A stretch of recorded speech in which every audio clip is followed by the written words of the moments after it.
Welcome to AETCM, the Emergency Medicine channel. Today we will be discussing a pediatric emergency which came to our ER.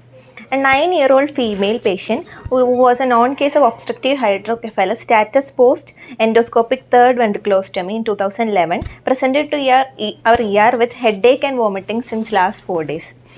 So initial 10-second assessment, we went to the PAT triangle assessment. Patient's tone was normal. Patient was appearing, interact was reduced, but child was interacting to the mother. Color was normal and speech and look was also normal. Respiratory rate was normal and the effort of respiration also was normal, and saturation was, she was maintaining saturation of 98% in room air, and CRT was less than 3 seconds and colors was also normal. What is your assessment after your PAT? PAT triangle, at present there is no acute intervention required for this child at this time. Okay, so where exactly might be the problem for this child? From your assessment? Interact is little bit reduced. Okay. So it can be something maybe because of the illness or maybe because of the anxiety of the child. Okay. So what is the importance of pediatric assessment triangle? What is the major important, why we are insisting to do a PAT triangle for a child coming to the emergency room? What is the reason?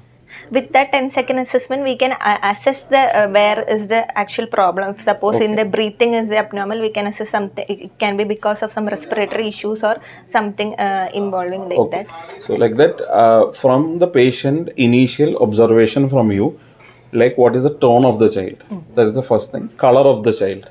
Again, and as you said, the respiratory rate, we can assess and we can come to a conclusion whether it is primarily a respiratory issue, primarily it is a problem with the circulation, or primarily it is a neurological issue. Maybe, as you said, the interaction thus is less.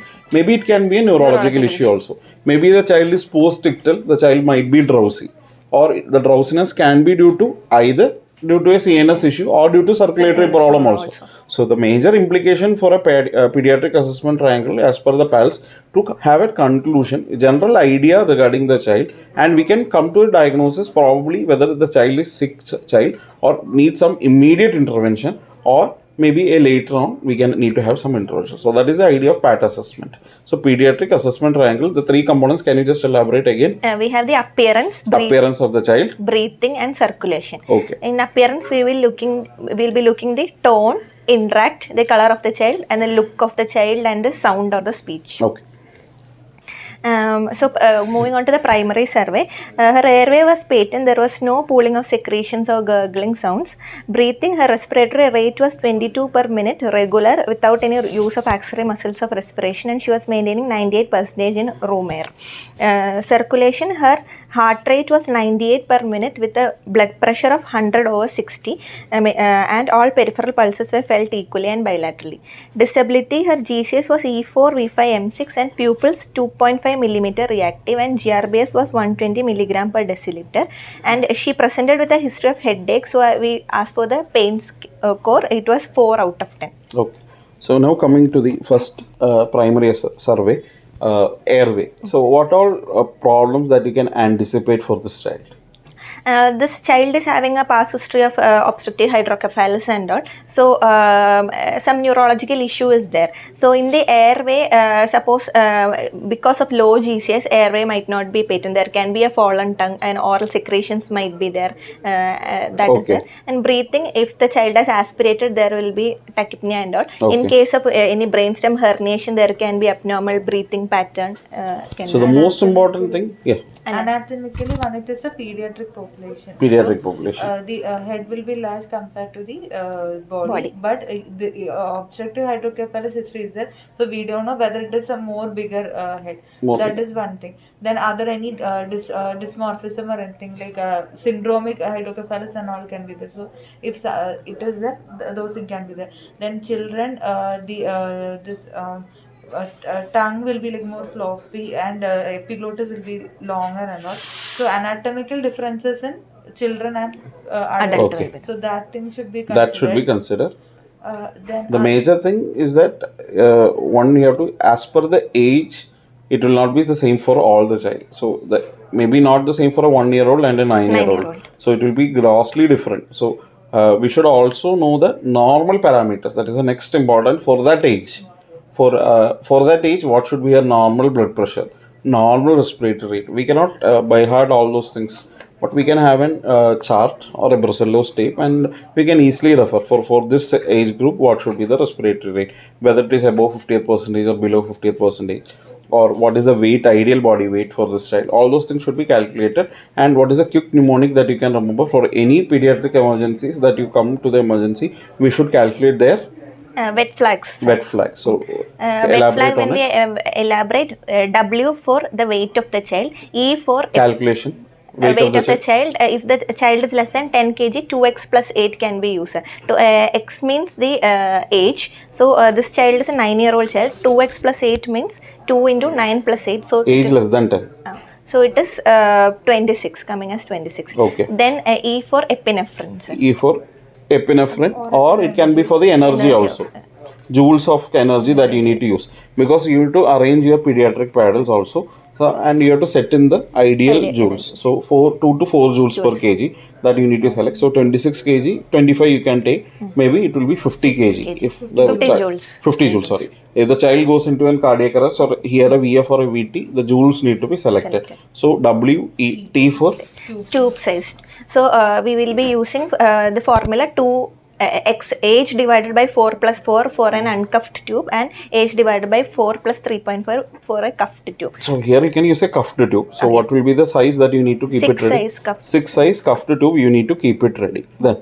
Then F, fluid. F for fluid. Fluid of choice we can select. Either we can select a normal saline or half DNS can 20 ml per kg you should calculate for 26 kg, ideal body weight of 26 kg, more than 50th percentage, that is the formula, and you should keep it ready. If there is a sudden hypotension, so how much ml you need to give bolus, at that time it will be difficult to calculate. So you calculate and keep it ready. So 20 ml per kg of the child is having 26 kilo, so you calculate and keep it ready. So wet flag, FL, then next will be. So sir, this patient, the mother was telling this child is 35 kg. So we selected that weight. So it was coming as 700 ml. Majority of the time, when you ask the parents, they will not be able to say it clearly. Now, when the child is been to the hospital multiple times, they are aware of it. Because sometimes it will be difficult. So we can calculate the ideal body weight by using the formula. Then wet flag, the next will be F fluid is over, L for Lorazepam dose. Lorazepam dose 0.1 milligram per kg. Then A for adrenaline. If you are not used E, you can use for energy. You can use A for adrenaline. And then G for glucose. So wet flag, glucose around 2 ml per kg of 10% or 5% dextrose, whichever you can keep it ready. So that is a formula. Wet flag you can remember, and you in your emergency room case sheet you can just document and you can keep it ready. So whenever there is a doubt, you can quickly give this. No need to calculate at the time of when the patient is crashing. That is the only advantage. So we have done our primary assessment. We have looked into the airway. We are looking into the breathing. 22 respiratory rate. Are you satisfied with the respiratory rate of 22 for a 9-year-old child? 9-year-old child, the respiratory rate will be vary between 15 to 25. So this is acceptable. This is acceptable.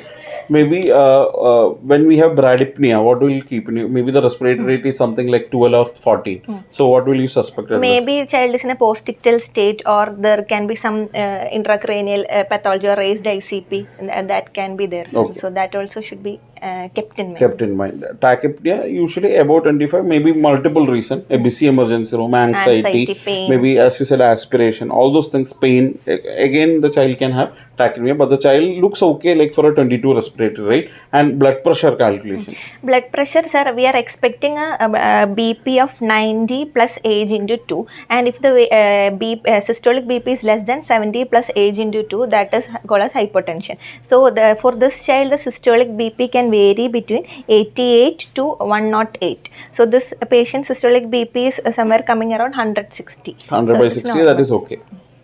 Fine. Then CRT was less than 2 seconds. Less than 2 Capillary refilling time was less than 2 seconds. Circulation. Then disability assessment, coming to GCS assessment. How will you do a GCS assessment in a child? So eye opening, that part is same only in adult and a pediatric, and the movements are also same. Next is the verbal output. So verbal output, when the child is actively cooing and all, we will give a full score. V5 will be there. Otherwise, if the child is able to make some sound, depending on that, we will be reducing the score. Okay. For a 9-year-old child, he should be able to speak. do. We can use the adult score. Adult score itself, but the basic thing, at least you can go for an AVPU scoring. If you don't have very confused regarding the GCS, at least AVPU scoring should be done. And again in the disability, you have commented regarding the pupillary size. So pupillary size, what is the significance here specifically for this patient? Elaborate. Pupillary size, we already know that this child was having an obstructive hydrocephalus, now came with headache, vomiting and all. So already there is a shunt in the brain. So there can be a shunt obstruction and all, that can cause a raised ICP. So when the ICP increase and if the fluid in that means if the CSF is increasing, that can cause herniation and all. So there can be pupillary asymmetry, either dilated pupil or pinpoint pupil. These things also should be checked. So how will you judge this dilated pupil?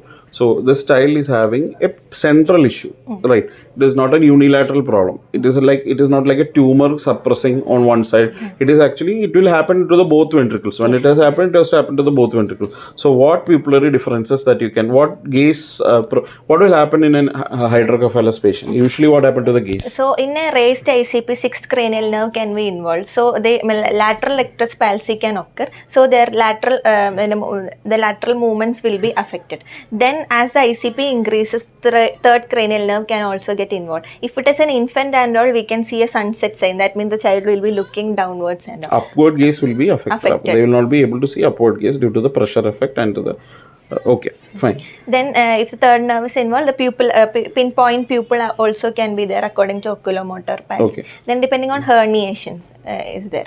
You can have central herniation, you can have ungual herniation, all those things can be there. And depending upon that, you will have the pupillary differences. What is false localizing sign? False localizing sign is depending on the compression, there can be some manifestations, but it occurs because of the compression, and we will be thinking the pathology is on the opposite side, but it might be because of the local effect. So suppose usually what will happen when you have a right-sided mass lesion, right-sided lesion, so what will happen? Pupils, what will happen to the pupils? The left side oculomotor will be affected, and the opposite side will be contralateral weakness will be there. So that means the left side will be weak. Affected. In this case, what will happen, Karan? Ipsilateral weakness. So what do you call that? Carnohan's notch. Carnohan's notch phenomenon. Usually what is happening is during the ungual herniation, that time initially the oculomotor of the same side and the pyramidal tract of the opposite side will get affected. As the herniation worsens, what will happen is the opposite side crus cerebral will be getting embedded on the tendorium cerebri. So the affect is, that means the right side, if the lesion is on the right side, the ipsilateral weakness will also be. This is one of the false localizing sign. That one you can see is in the Carnohan's notch phenomenon. That is the one of the false localizing. There are many false localizing signs. Among one of them is Carnohan's notch phenomenon. So the same side weakness. Okay, so that's fine. So that regarding to the pupil. Anything else that you want to do in disability for this child? Maybe exactly it will not come into focal disability. neurological deficits. Definitely. Anything else? Sugar definitely you check. Any other measurements that you can add on? Not for this child. Maybe a younger child that is coming without a history of hydrocephalus, or maybe a sudden, maybe head circumference, we should add on. Because again, where you need to place exactly, whether it's a part of your primary survey or secondary survey, maybe part of your secondary survey also you can keep. But when you have a high index of suspicion, there is no harm in doing it in the early phase itself.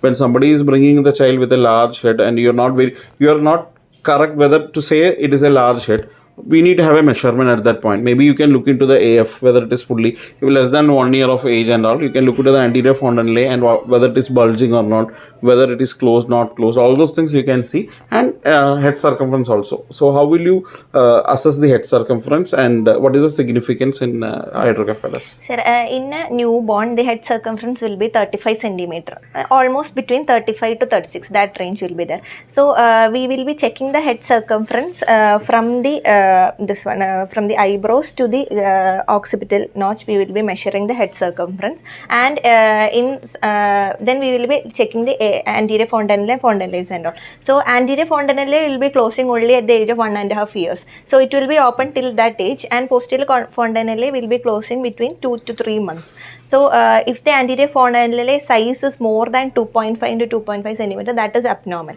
Then in some children there can be a craniosynostosis.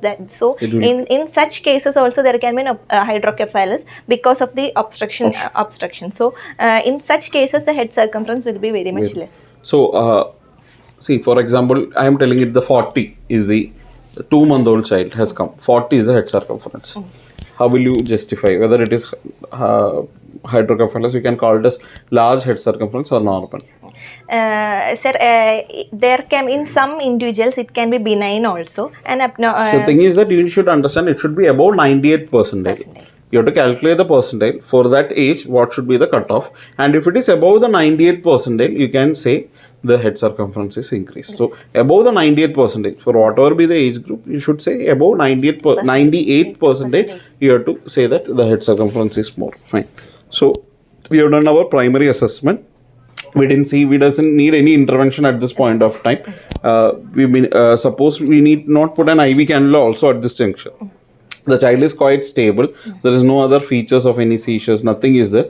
But we don't want to irritate the child again. So no other blood pricking also can be avoided. Unless an adult child is conscious oriented, a sugar can be avoided. We don't want to irritate the child much. Then proceed with your presentation. So actually in this patient, since there was a headache and vomiting history and she was not taking oral MSH, so we placed an IV cannula and we have given her, her weight was 35. So we have given her 3.5 milligram of MSH, and since she was complaining of a headache, we have given her paracetamol also. Okay, fine. 15 milligram per kg. So 525 mg paracetamol was also given. Moving on to the ambal history, there is no history of allergy. Child is not on any medication. Child was a preterm twin baby. After the child's birth, there was a downward gaze and increase in the head size, and at the age of 2.5 months, the child was evaluated, and that time they have diagnosed the child to be having an hydrocephalus. Maybe in the NICU care setup, or sometimes they are doubting whether the child has had a post-hemorrhagic or a post-meningitic hydrocephalus. That was a suspicion. No NICU stay. NICU stay was there that time, and the child was discharged. And 2.5 months of age only by this was detected. Noticing this one. What could have been the signs if you name few during that time? Yes, sir. That time, as I already told before, there can be a sunset sign. That means the child will be looking downwards, and there can be a crackpot sign. That means the all the bones will be separated because of the pressure, and the anterior fontanelle, everything will be very much enlarged. So there can be a crackpot sign. That means when we are percussing on to the one side of the bone and we are keeping a stethoscope on the opposite side, we will be hearing the sound as increased sound will be heard. And that was done, and this child was that time having a aqueductal stenosis, and that time endoscopic ventriculostomy, third ventriculostomy was done in 2011, and later also this child had obstructive hydrocephalus, and finally they have placed a VP shunt for this child. And after that, the child had a lost follow-up, and child never came back to our hospital. So this time what happened is there was an acute onset of headache, bifrontal headache 4 days back. It was not relieving with any analgesics, and it persisted, and there was no relieving or aggravating factors, and it was not associated with any food intake or exposure to sunlight or anything, and it was associated with multiple episodes of projectile vomiting. It occurred usually 3 to 4 episodes of vomiting was there, without any diurnal variation or associated with any food intake. There was no fever, visual disturbances, seizures, weakness, altered sensorium or head injuries, or any history of ear discharge, nasal discharge or anything, or any recent history of any upper respiratory tract infection. She was taken to an outside hospital, and an MRI was taken. It was showing an obstructive hydrocephalus with a bulging of the recess of the third ventricle. So it can be probably because of the shunt block, and hence she was referred here, sir. And there they have treated the child with 50 ml mannitol and 4 milligrams of dexamethasone. Dexamethasone, any role? just to reduce the edema, sir, but Ideally, due to the tumor edema, it has got a role. But mannitol, maybe yes, maybe they can definitely give, because the referral center is far away. The child can deteriorate at any point of time. But when you are referring, you can give a mannitol. But Dexona, definitely there is no indication unless and until it's a tumor related. But maybe in a peripheral setup where you don't have anything, can be justified. Then on reassessment, this child had an episode of tonic posturing of the limb. The upper limbs were extended and adducted, and the elbows were also extended. Sir. Okay. And the lower limbs, the ankle and the knee joint were extended. Okay. Sir. So initially, but there was no clonic movements or uprolling of eyes or any Posturing. The child had a posturing. So initially, first DD was seizures, sir. Seizures bar coning, sir. So we have given her. What was the sensorium at that point? At that time there was a drop in sensorium. GCS was only E1, V1, and this M2 actually, this posture. So we have kept this child on a left lateral position, and oxygen was started via mask. There was no movements, no there active, was no jerky movements. Tonic posturing was there. Only posturing was there. So already we have secured an IV cannula. So we have given her midazolam, 3.5 milligram midazolam was given, but still the posturing was persisting, sir. So we thought in terms of a decerebrate posturing, maybe because of the raised ICP. There was after that there was alteration in respiratory pattern, and the pupils were also asymmetrical. That means the right side was 3.5 millimeter and left side was 2.5 millimeter, and the reaction was also sluggish. Since there was a sudden drop in GCS, and since there was already an MRI proven hydrocephalus, we planned for an emergency RSI, and following that we planned for an EVD. Okay. So emergency neurosurgery consultation was kept, and we were planning for an RSI.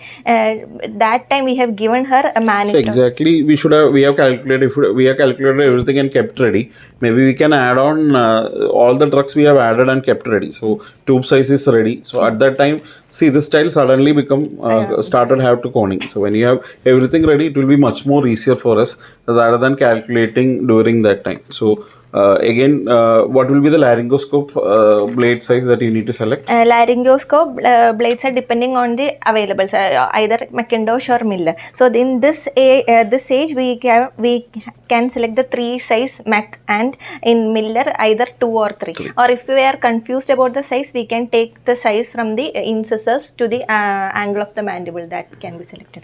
So we have kept emergency neurosurgery consultation. We have given her on mannitol also was given, sir. Dose of mannitol? 0.5 to 1 gram per kg should be given. It should be given as a bolus. So 35 kg. So you have to give how much approximately? So 20 grams will be given in one bolus. So we will have to give 1.5 bolus. Then during preparation for the child, we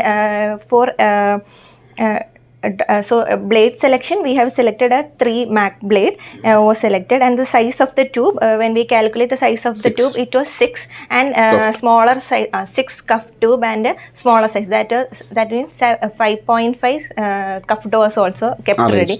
Then the bag and mask was also kept ready. Pediatric bag was also ready. Working bag mask was ready, and the suction size. Suction size we have to calculate the according to the twice the size of the ET tube. So it was 12 size suction was ready. Then stillet, bougies, and ETCO2 and ventilator was kept ready, and the drugs, medicines also were ready.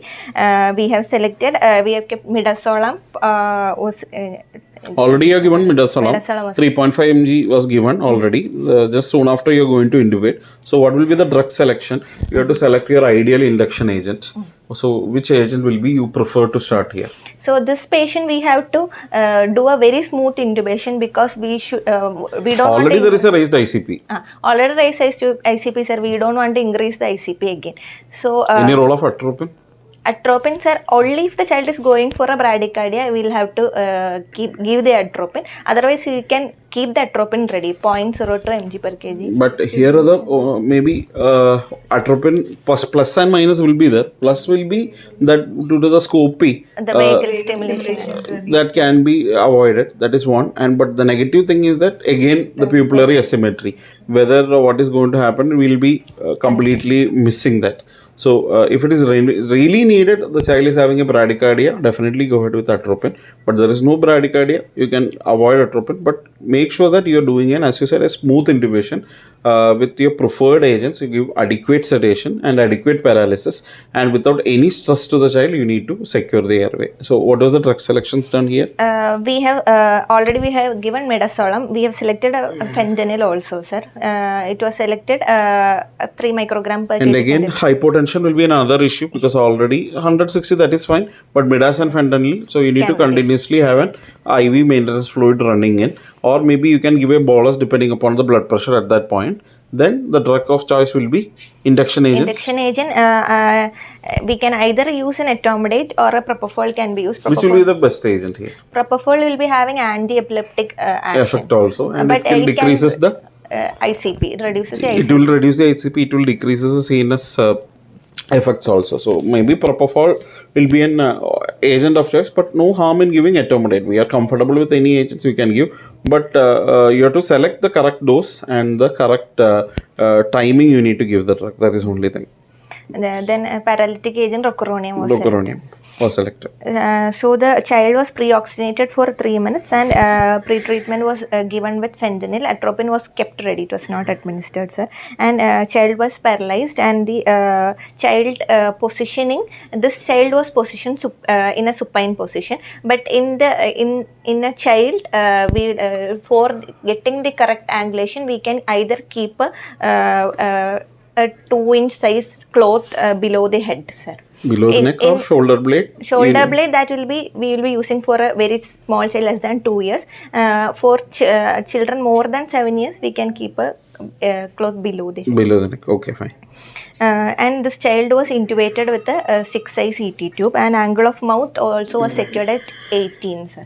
Only the thing that you need to remember for any pediatric intubation, remember that your head should be in the neutral position. So usually the classical adult intubation will say the morning sniffing position.